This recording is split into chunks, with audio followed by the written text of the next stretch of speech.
On tullut se aika päivästä, että pitäisi tehdä jonkinlainen kevyt päivällinen. Meillä on tuossa muutama peruna, ei paljon muuta tällä kertaa, niin mä ajattelin, että tehdään hash browneja. Eli suomeksi sanottuja röstiperunoita. Raastetaan perunat, laitetaan vähän mausteita ja muuta, paistaa pannulla ja niiden lisäksi niin makkaraa tuntuu tuo jääkaappi vaan pullottava, niin syödään sitten jonkinnäköiset makkarat. Lämmitetään ne vaikka tuossa airfryerissa. Ruvetaan tekemään ja katsotaan mitä se tehdään. No niin, ja sitten otetaan ensimmäisenä raastinrauta, karkea terä ja sitten otetaan 1 kappale peruna. Raastetaan se tuohon. Oi, saatiin sitä riittävästi. Joo, 1 tommonen peruna on raastettu ja seuraavaksi se laitetaan hetkeksi aikaa jääveteen ja vähän sekoitellaan, niin saadaan liikatärkkelys pois niistä. Meillä on siinä vettä, jossa on hiukan jääpaloja, niin laitetaan tää karkeaksi raastettu peruna sinne. Sitten hiukan huljutellaan, että saadaan tärkkelystä sieltä pois.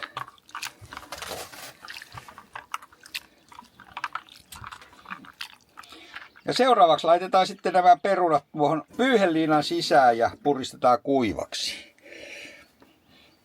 Oli sen verran iso peruna, ettei tarvitse kuin 1 kappaleen. Kääritään se tiukkaan rullaan.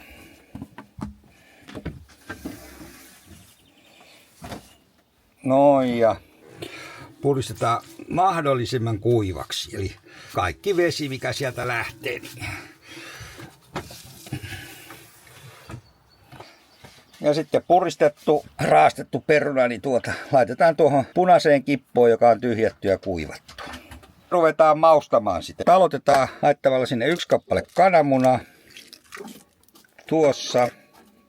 Sitten noin suunnilleen. Mulla on tossa tommonen pieni kevätsipulin varsi, niin käytetään se. Voi käyttää tietysti ihan sipuliakin, mutta mä käytin tätä nyt tällä kertaa. Kun sitä kertaa oli. Eli tuossa on pieni kevätsipuli. Sitten laitetaan juustoraastetta, 2 ruokalusikallista. Noin. Hiukkasen suolaa. Laitetaan tuommoinen vajaa 0,5 lusikallista. Muuta pippuria, ehkä semmonen 0,5 teelusikallista. Se on siinä. Valkosipulia, sitähän saa olla aina paljon. Eli valkosipulia, no tossa on mun mielestä hyvä määrä, se on vajaa ruokalusikallinen. Maistuu hyvälle. Chiliflakesia hiukkasen, laitetaan semmonen vajaa 0,5 lusikallista, 0,5 teelusikallista chiliflakesia, niin ehkä siitä jokaiselle hash brown piihville tulee hiukkasen makua. Ja viimeisenä laitetaan jonkun verran persilliä, tuossa hyvä määrä. Ja nämä sitten sekoitetaan hyvin keskenään, eli tehdään tämmönen mössö, jos näin voi sanoa.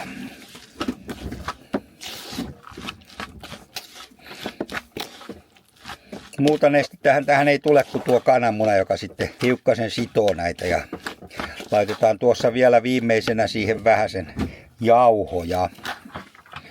Muullahan ei ole niin väliä miten sekoaa, mutta chili olisi kiva, kun sitä olisi jokaisessa yhtä paljon. Eli ei olisi niin, että yhdessä hash brown pihvissä olisi kaikki.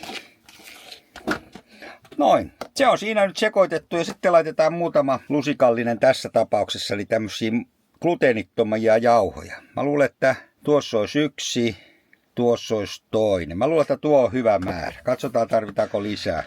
Enpä paljon usko.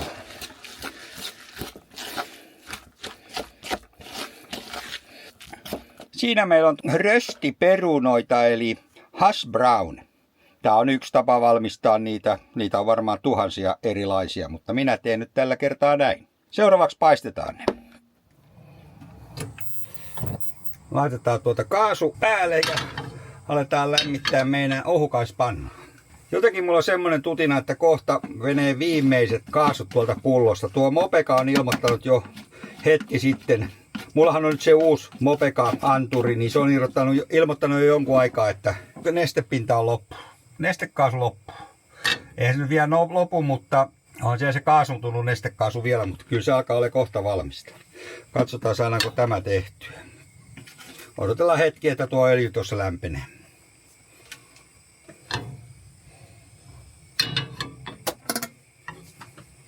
Marita se tappaa kärpäsiä täällä. En tiedä mistä se johtuu, mutta täällä merenrannalla on kärpäsiä. Eilen illallakin, niin niitähän sai listiä koko illan. No niin, meillä on sitten pannu kuumana, niin me pannaan siihen Vähän tätä perunaraastetta jokaiselle. Yritetään laittaa yhtä paljon. Tässä on tosiaan tämmönen todella pieni annos nyt kyseessä.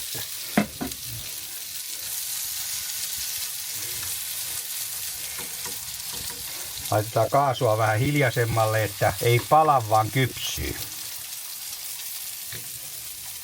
Näitähän on valmistustapoja näillä röstiperunoilla ja hash brown perunoilla, että jenkit kutsuvat näitä. Ne on aika monia. Mä oon lukenut varmasti tai katsellut useampia videoita. Nyt odotellaan, että ne siinä kypsyvät ja sitten käännetään. Ja pidetään lämpö tosiaan pienellä, jotta ei käy niin, että ne palavat ja meillä on sitten raakoja perunoita vielä.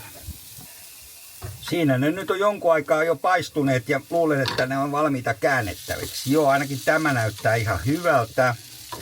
Maistetaan sitten, kun on saatu tämä toinenkin puoli kypsäksi.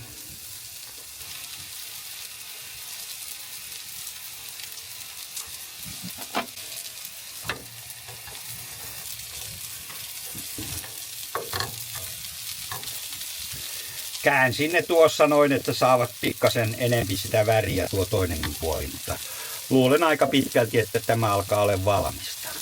Näin me valmistetaan nämä kaikki, mitä meillä on ja pannaan lautaselle ja sitten mä kapaan kohta noin meidän hyvät sianlihamakkarat tuonne airfryeriin. Ne ovat mielestäni kypsiä, niin eiköhän laita ne tähän lautaselle ja tehdä seuraava erä.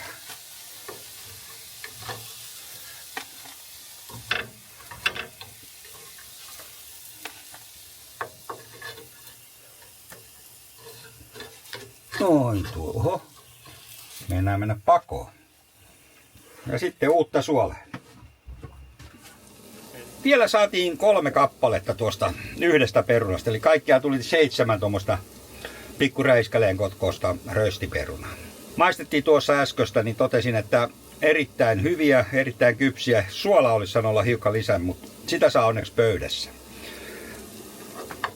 Tuolla taustalla jo tuo airfryeri kypsyttää noita meidän porsaanlihamakkaroita. Täytyy oikein mainostaa, että ne on porsaanlihamakkaroita. Jotkut ei tykkää porsaanlihamakkaroista, me tykätään. Alkavat olemaan kohta valmiita, eli nyt tehdään tällä tapaa, että laitetaan tuohon vähän se voita. Mä teen nämä viimeiset nimittäin voissa ja käännetään tämä sitten siihen. Oi, kun tulee kauniin näristä. Siihen pieni voinokare ja käännetään sitten tämä siihen. Katsokaa kun on siistiä. Ja viimeinen sitten tuohon myöskin. Niin tulee vähän erilaisia kuin noista öljyssä paistetuista. Nyt odotetaan, että nuo valmistuu ja siirrytään pöydän ääreen. Kevyt pieni päivällinen. Me nautitaan. Nauttikaahan teki. Katsotaan nyt minkä näköisiä makkaroita siinä on sitten.